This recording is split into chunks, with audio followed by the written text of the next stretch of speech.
नमस्कार साथियों, स्वागत है आपका बैंकर साथी चैनल में। साथियों, इस वीडियो में डिस्कस करेंगे जेआईबी के पेपर 2 की यूनिट 9 जिसका नाम है बैंक रिकंसिलिएशन स्टेटमेंट। और बैंक रिकंसिलिएशन स्टेटमेंट में हम ऑलरेडी 2 वीडियोज़ बना चुके हैं जिसमें हम कैश बुक के बारे में पढ़ चुके हैं, ट्रांज़ैक्शंस कैश बुक और बैंक स्टेटमेंट में किस तरह से रिकॉर्ड होती हैं, ये पढ़ चुके हैं। मिरर इमेज कैश बुक है, पासबुक मिरर इमेज है कैश बुक की या नहीं है, इसके बारे में जान चुके हैं। दोनों में डिफरेंस क्या कैसे आते हैं ये जान चुके हैं। रिकंसिलेशन के बारे में हमने पढ़ा था और रिकंसिलेशन स्टेटमेंट कैसे बनाते हैं ये भी हमने पढ़ा था। 2 एग्जाम्पल भी इसके हमने किए थे। रिकंसिलेशन स्टेटमेंट की ज़रूरत क्या है ये हमने पढ़ा था।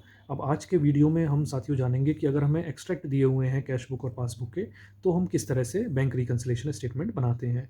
साथ ही कैश बुक के जो बैलेंस है उसको किस तरह से एडजस्ट करते हैं और इसके एडवांटेज क्या है रिकंसिलेशन स्टेटमेंट बनाने के। तो शुरू करते हैं साथियों। अब अगर हमें रिकंसिलेशन स्टेटमेंट बनानी है उन केसेस में जहाँ पर हमें एक्सट्रैक्ट दिए हुए हैं यानी कि डिटेल्स दी हुई हैं कैश बुक और पासबुक की, तो हमें क्या करना होता है। सबसे पहले तो हमें ये देखना है कि दोनों ही किस पीरियड के दिए हुए हैं, यानी कि कैश बुक किस पीरियड की डिटेल है कैश बुक में और पासबुक में किस पीरियड की हैं। हमेशा कैश बुक की डेबिट साइड को कंपेयर करेंगे हम पासबुक की क्रेडिट साइड को से, क्योंकि कैश बुक का आपको पता है कि debit what comes in credit what goes out, ये वाला नियम यहाँ पर लागू होता है, रूल फॉलो करती हैं ये रियल अकाउंट का रूल फॉलो करती हैं, और जबकि पासबुक में इसका उल्टा होता है। ऐसे ही अगर दोनों ही एब्स्ट्रैक्ट जो हैं, दोनों डिटेल्स जो हैं वो एक ही टाइम की हैं, टाइम पीरियड उनका कॉमन है, कैश बुक भी मान लीजिए जनवरी का है और पासबुक भी जनवरी का है, तो जब भी हम ऐसा केस अगर होगा दोनों ही सेम टाइम पीरियड के हैं, तो जब हमें एक्सट्रैक्ट बनाएंगे तो उसमें कौन सी एंट्रीज कंसिडर करेंगे, केवल अनकॉमन एंट्रीज को ही हम कंसिडर करेंगे, कॉमन एंट्रीज को हम छोड़ देंगे। ऐसे ही अगर जो एक्सट्रैक्ट हमें दिया हुआ है वो किसका है, अनकॉमन एक्सट्रैक्ट है, यानी कि जनवरी का अगर हमें कैश बुक दिया हुआ है और फरवरी की पासबुक दी हुई है, तो हमें कौन सी एंट्री लेनी है, कॉमन एंट्रीज ही लेनी है। अनकॉमन अगर टाइम पीरियड है तो common entries, common time period है तो अनकॉमन एंट्रीज, इनको लेकर हम रिकंसिलेशन स्टेटमेंट बनाते हैं। और अनकॉमन एंट्री जो है वही रिकंसिलेशन स्टेटमेंट में आएंगी अगर टाइम जो है वो सेम है, और डिफरेंट होगा तो कॉमन एंट्री आएंगी। तो ये वही चीज़ है साथियों। अब एक एग्जांपल है हमारे पास, एग्जांपल नंबर 3 है, 1 एंड 2 ऑलरेडी डिस्कस कर चुके हैं हम। एक कोई फर्म है जो एस ट्रेडिंग कंपनी के नाम से, इसकी हमें कैश बुक का एक्सट्रैक्ट और बैंक की पासबुक का एक्सट्रैक्ट हमें दिया हुआ है।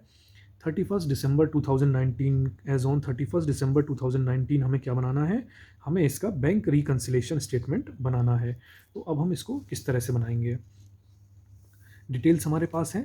अब चूंकि क्या है, ये दोनों जो हैं वो सेम टाइम पीरियड की हैं, तो ये दोनों जब सेम टाइम पीरियड की हैं तो हमने देखा था जब सेम टाइम पीरियड की होती हैं तो रिकंसिलेशन स्टेटमेंट में हम केवल कौन सी एंट्री लेते हैं, केवल अनकॉमन एंट्रीज ही हम लेते हैं। तो सेम टाइम पीरियड की हैं तो अनकॉमन एंट्री हम देख लेते हैं।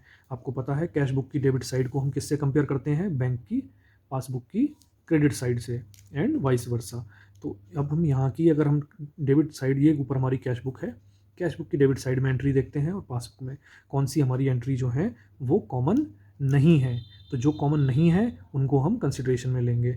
12,500 जो ब्रॉड फॉरवर्ड है वो यहाँ भी है, ममता को 3,000, इसमें 3,000 है, वो भी यहाँ 3,000 की एंट्री भी है, गीता के नाम से 5,000 की एंट्री है, यहाँ पर भी गीता की है, ठीक है।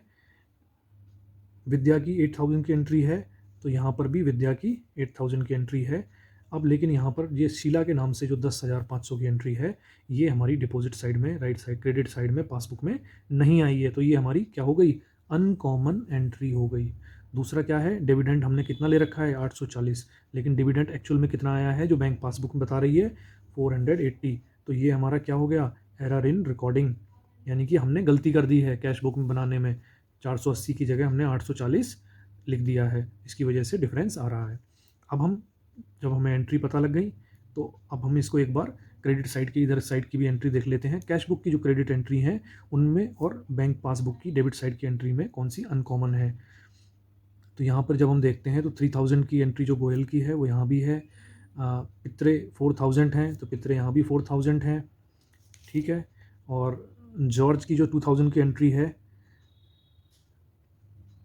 जॉर्ज के नाम से जो हमने 2,000 का जो चेक दिया है वो यहाँ पर नहीं है, वो यहाँ पर नहीं है, यानी कि जॉर्ज क्या करे हुए हैं, जॉर्ज इस चेक को लेकर घर पर बैठे हैं, उन्होंने बैंक में प्रेजेंट नहीं किया है। जोशी के नाम से 8,000 का हमने चेक दिया था, ये जोशी के नाम से एंट्री है 8,000 की। 5,000 का ब्लैक को है, तो ब्लैक भी 5,000 लिए है। LIC की एंट्री बैंक पासबुक में है, लेकिन कैश बुक को उसकी खबर नहीं है, तो ये एंट्री, इसका भी हमें ध्यान रखना है, ये अनकॉमन एंट्री हो गई। मदन लाल की 4,000 का चेक दिया था, वो यहाँ पर नहीं है। ऐसे ही वाइट को 100 रुपये का चेक दिया था, वो भी यहाँ नहीं है। तो हमारी अनकॉमन एंट्री, ये जो हमने चेक काटे थे वो प्रेजेंट नहीं हुए हैं। ये कितने हो गए हमारे, 4,000, 2,600, यानी कि 6,100। 6,100 के ऐसे चेक हो गए जो हमने इशू किए हैं, कैश बुक में रिकॉर्ड कर दिए, लेकिन वो बैंक तक नहीं पहुँचे हैं। साथ ही 500 रुपये की हमारी ऐसी एंट्री है जो बैंक पासबुक में आ गई है, LIC प्रीमियम, जिसके बारे में हमारी कैश बुक को खबर नहीं है। तो ये वाली जो एंट्री हैं, 2 एंट्री ये हो गई, तीसरी हमारी ये हो गई, 2, बल्कि इनको तो 2 ही मानेंगे, 2 एंट्री ये हो गई और 3 एंट्री ये हो गई। इनको ही हमें कहाँ, जब हम रिकन्सिलेशन स्टेटमेंट बनाएंगे उसमें हमें इन एंट्रीज़ की ज़रूरत पड़ेगी। इसके अलावा हमें बाकी एंट्रीज़ की ज़रूरत रिकन्सिलेशन स्टेटमेंट में नहीं है और उनको हम कंसिडर नहीं करेंगे। अब बैलेंस हमने देख लिया, कैश बुक का बैलेंस कितना है, 13,740, और इसका कितना है, 8,480। तो इनको हम, अब इनको लेके हम बनाते हैं अपनी बैंक रिकन्सिलेशन स्टेटमेंट। तो जब रिकन्सिलेशन स्टेटमेंट हम बनाएंगे तो सबसे पहले हमारी जो है वो बैंक स्टेटमेंट का, जिसका क्लोजिंग बैलेंस कितना था हमारा, 8,480 था। अब check deposited but not credited yet, तो ये 10,500 की एंट्री थी, किसके नाम से एंट्री थी, 10,500 की एंट्री जो कि थी किसके नाम से, शीला, जो शीला के नाम से 10,500 की एंट्री थी, जो हमें चेक मिल गया था लेकिन हमारे बैंक में अभी नहीं आया है, क्रेडिट नहीं हुआ है। चेक डिपॉजिट कर दिया है हमने बैंक में, लेकिन वो उस मंथ में 31 दिसंबर तक, क्योंकि हम बना रहे हैं कब की, 31 दिसंबर के हिसाब से बना रहे हैं। 31 दिसंबर को ये अमाउंट हमारे अकाउंट में क्रेडिट नहीं हुआ था, लेकिन हमने कैश बुक में इसको रिकॉर्ड कर लिया था क्योंकि हमें मिल गया था अभी। तो 10,500 यहाँ पर लिखेंगे हम। सब्सट्रैक्ट किसको करना है, जो चेक हमने इशू कर दिए हैं लेकिन पार्टी अपने घर पर लेकर बैठी है। तो ऐसे कितने थे, ये हमने कैलकुलेट कर दिए थे, 6,100 थे, जो कि इनकी डिटेल अगर हम देखें तो ये कौन कौन से हैं, 2,000 का किसका है, जॉर्ज का है, और हमारा 4,000 का मदन लाल का है, और 100 का किसका है, वाइट का। तो ये तीनों हो गए हमारे 6,100। तो ये हमारे चेक जो हैं ये बैंक की पासबुक में अभी नहीं आए हैं, इनकी तीनों की एंट्री यहाँ पर नहीं है, इसीलिए ये कौन से चेक हैं, जो हमने दिए हैं लेकिन पार्टी अपने घर रखे बैठी है। ठीक है, तो इनको हम check issued but not presented, तो ये हमारे ये हो गए। और इनको जब हम करेंगे तो हमारा जो एडजस्टेड बैंक बैलेंस जो आएगा बैंक स्टेटमेंट के हिसाब से, वो आएगा हमारा 12,880, 12,880। अब ऐसे ही हम कैश बुक में देखते हैं क्या हमें एडजस्टमेंट करने हैं। कैश बुक में सबसे पहले तो एडजस्टमेंट कौन सा होगा, जो क्लरिकल एरर, जो हमने डिविडेंड जो था कितना मिला था हमें, 480 मिला था, लेकिन हमने कितना रिकॉर्ड किया था, हमने रिकॉर्ड कर दिया था अपनी कैश बुक में 840। तो उसको हम सही करेंगे, उसका जो डिफरेंस है उसको हम इसमें से सब्सट्रैक्ट करेंगे, क्योंकि हमने ज़्यादा ले लिया था। तो सब्सट्रैक्ट करेंगे तो हम इसमें से 360, जो हमारा 840 माइनस 480 जो हमारा आ रहा है 360, तो इसको ही हम इसमें सब्सट्रैक्ट करेंगे। ऐसे ही debit entry shown in the bank statement, अच्छा इसमें एक और point, credit entry shown in the bank statement but not appearing in cash book, तो ऐसी कोई एंट्री हमें नहीं मिली थी, इसलिए इसको छोड़ देंगे। Debit entry shown in the bank statement but not appearing in cash book, तो ये 500 रुपये का क्या था, LIC का जो अमाउंट था 500 रुपये का, वो हमारी कैश बुक को उसकी खबर नहीं थी, तो ये 500 अमाउंट जो है वो हम यहाँ पर डालेंगे। और हमारा जो एडजस्टेड कैश बुक का बैलेंस या करेक्टेड कैश बुक का बैलेंस वो हमारा कितना आएगा, 12,880। तो इस अब क्या हो गया, हमारे दोनों बैलेंसेस जो हैं वो मैच कर गए, और यही हमारी बैंक रिकन्सिलेशन स्टेटमेंट तैयार हो गई एज ऑन 31 दिसंबर। तो ये है, आसानी से आप बना सकते हैं, बस आपको ध्यान रखना है कि जब अमाउंट सेम है, जब टाइम पीरियड सेम है, यानी कि अगर एक ही टाइम पीरियड की बात हो रही है कैश बुक और बैंक पासबुक में एक्सट्रैक्ट दिए हुए हैं, तो हमें अनकॉमन एंट्रीज़ को अपनी सही जगह अगर आप रख देते हैं तो ये हमारी रिकन्सिलेशन स्टेटमेंट बन के तैयार हो जाती है। ऐसे ही हमारा जो नेक्स्ट जो एग्ज़ाम्पल है ये दूसरी तरह का है, यानी कि यहाँ पे क्या है, यहाँ पे हमें कैश बुक मिस्टर के की और करस्पॉन्डिंग बैंक की पासबुक है, बैंक रिकन्सिलेशन स्टेटमेंट हमें बनाना है 31 मार्च 2019 का। अब इसमें क्या आता है साथियों, इसमें आप देखोगे तो हमारा जो कैश बुक है, कैश बुक कब की है? कैश बुक है हमारी मार्च 2019 की। कैश बुक हमारी मार्च 2019 की है, और जबकि हमारी जो पासबुक है वो कब की है? वो है हमारी अप्रैल 2019 की। तो इसमें टाइम पीरियड अलग अलग है। तो टाइम पीरियड जब अलग अलग होता है तो हम क्या करते हैं?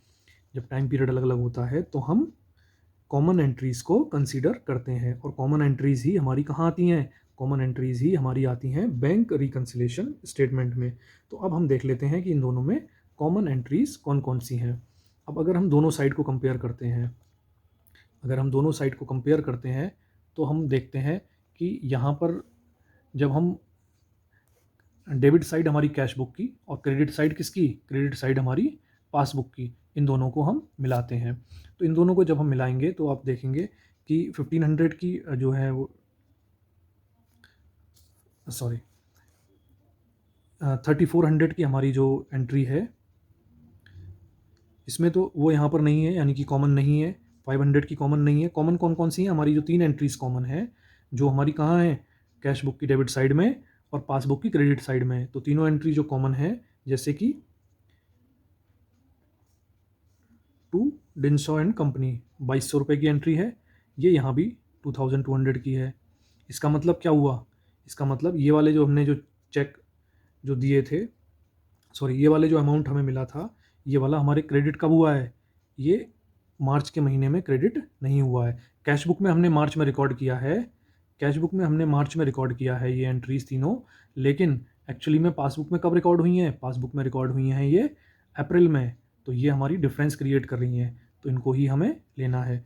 3 एंट्रीज़ हैं 2200 की, 5700 और 3425।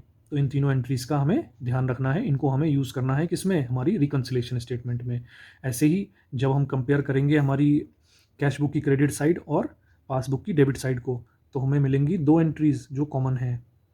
एक हमारी 800 की कॉमन है, राज एंड सन्स, ठीक है, और मैकमिलन रेडियोज़ ये 400 की। ये दोनों क्या हैं हमारी?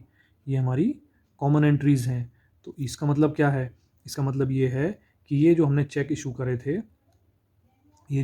इशू किए थे मार्च में 800 रुपये और 400 रुपये के, ये हमारे क्लियर कब हुए हैं? पार्टी ने बैंक में कब लगाए हैं? पार्टी ने बैंक में लगाए हैं अप्रैल में, यानी कि ये मार्च की 31 मार्च की तारीख में ये पैसा हमारे अकाउंट से डेबिट नहीं हुआ था।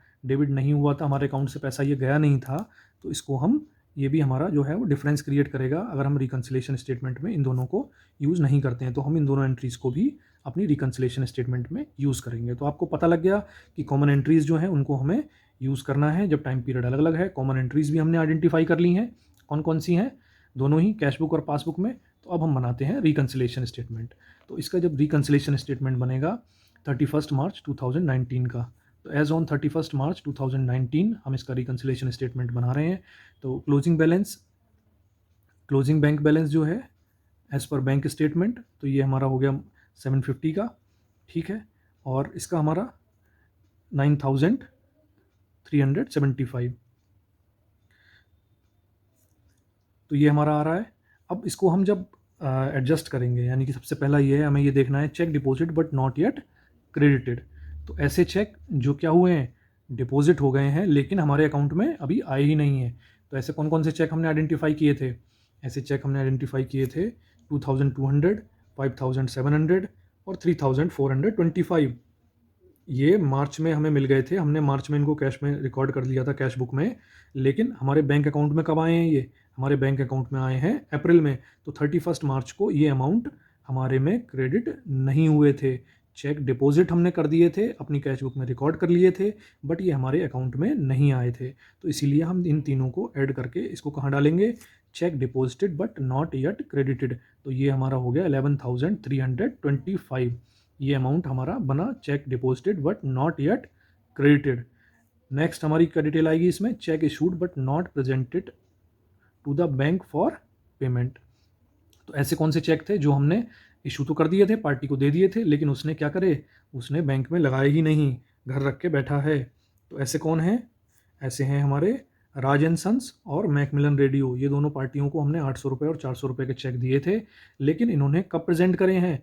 इन्होंने प्रेजेंट करे हैं ये मार्च में प्रेजेंट नहीं किए हैं, इन्होंने प्रेजेंट किए हैं ये अप्रैल में, तभी तो हमारी अप्रैल की स्टेटमेंट में आ रहे हैं ये। अप्रैल की स्टेटमेंट में हमारा पैसा कटा है अप्रैल में, हमने इशू किए थे मार्च में, 31 मार्च को ये पैसा हमारे अकाउंट से नहीं कटा है। इसीलिए इसको हम कहाँ रखेंगे? चेक इशू तो किए but not presented to the bank for payment, तो ये है हमारा 1200 रुपये। अब जब हम इनको एडजस्ट करते हैं तो हमारा अमाउंट निकल के आता है 9375। ऐसे ही अब जब कैश बुक का बैलेंस हम देखते हैं तो कैश बुक में क्या है? 9375 इसमें बैलेंस है और कोई भी क्लरिकल एरर इसमें नहीं है। ऐसे ही कोई क्रेडिट एंट्री ऐसी जो बैंक स्टेटमेंट में है but not appearing in cash book, तो ऐसी भी कोई नहीं है। और debit entry shown in the bank statement but not appearing in cash book, ये भी निल है। तो इसका स्टेटमेंट हमारा, इसका जो अमाउंट है वो एज इट इज़ 9375 ही इसमें आ जाएगा। और ये हमारा जो है क्या हो गई? ये हमारी हो गई रिकनसाइल। तो इस तरह से हमारी ये रिकन्सिलेशन स्टेटमेंट बन गई। दोनों एग्जाम्पल आपने देख लिए, दोनों ही केस में जहाँ पर कॉमन टाइम पीरियड है वहाँ पर अनकॉमन एंट्रीज हमें लेनी है, और जहाँ पर अनकॉमन टाइम पीरियड है वहाँ पर हमें कॉमन एंट्रीज लेनी है, और हमारा रिकन्सिलेशन स्टेटमेंट तैयार हो जाएगा। अब नेक्स्ट टॉपिक है हमारा adjusting the cash book balance. अब कैश बुक बैलेंस को किस तरह से हम एडजस्ट करेंगे? हमने ये तो जान लिया है कि कई एंट्री जो है वो पासबुक में पहले आती हैं, और कई एंट्री पासबुक में पहले आती हैं। उसके बाद पासबुक को जब हम कैश बुक से कंपेयर करते हैं तो वो मिसिंग एंट्री जो है वो हमें इनकॉर्पोरेट करनी होती हैं। कहाँ पर? कैश बुक में। कौन सी एंट्री पासबुक में पहले आती हैं? जैसे कि इंटरेस्ट की एंट्री हो गई, जैसे कि bank charges, collection of interest. तो ये नीचे इन्होंने दी हुई हैं कौन कौन सी एंट्रीज़ हैं जिनको हमें एडजस्ट करना पड़ेगा कैश बुक में। जैसे कि payment made by bank as per, कोई स्टैंडिंग इंस्ट्रक्शन आपके अकाउंट में लगा हुआ है कि इतना अमाउंट इतने तारीख को पेमेंट हो जाना चाहिए, वो हो गया तो कैश बुक को उसको पता नहीं लगेगा। बैंक चार्ज अगर कोई लग गए, इंटरेस्ट लग गया ओवरड्राफ्ट में, या फिर जो डेबिट किए गए इंटरेस्ट वगैरह, चार्ज वगैरह, तो ये भी आपकी कैश बुक को पता नहीं लगेगा। तो ये भी जो है कैश बुक में एडजस्ट करना होगा। ऐसे ही अगर सिक्योरिटी कोई है, डिविडेंड कोई मिला है शेयर्स से, तो डिविडेंड वगैरह भी अगर मिला है तो वो भी आपको पता नहीं लगेगा, कैश बुक में नहीं आएगा। ऐसे ही हमारा